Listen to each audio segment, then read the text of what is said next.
እስራኤላዊ ነኝ። በጀርመን ዩኒቨርሲቲ ተማሪ ነኝ።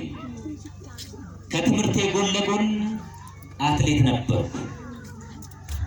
ነገር ግን ጀርመን ዩኒቨርሲቲ እየተማርኩ ባለሁበት ሰዓት ከአራተኛ ፎቅ ላይ ወድቄ ሰውነቴ ተሰባበረ። በዚህ ሰዓት ብዙ ተስፋ ቆርጬ ነበር። ስለ ስውሯ ማርያም ሲነገር ሰማሁ።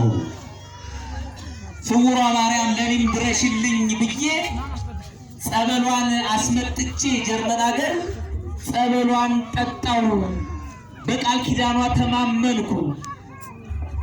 እመቤቴ ጤናዬን መልሳልኝ በዓለም አቀፍ ሩጫ አሸንፌ ይህ ዋንጫና ሜዳሊያን ለእመቤቴ ለክብሯ መገለጫ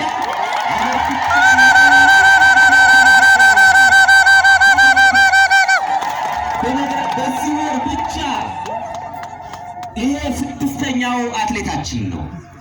6 አትሌት 4ቱ ሜዳሊያዎቻቸውን አምጥተዋል። 2ቱ ስለቶቻቸውን አስገብተዋል።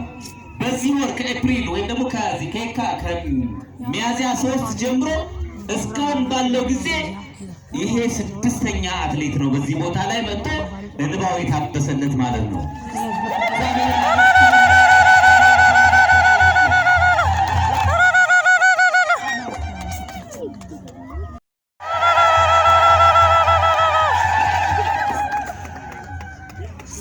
ይሄ በታቦቱ ስር ፊት ቆሞ የምትመለከቱት ወጣት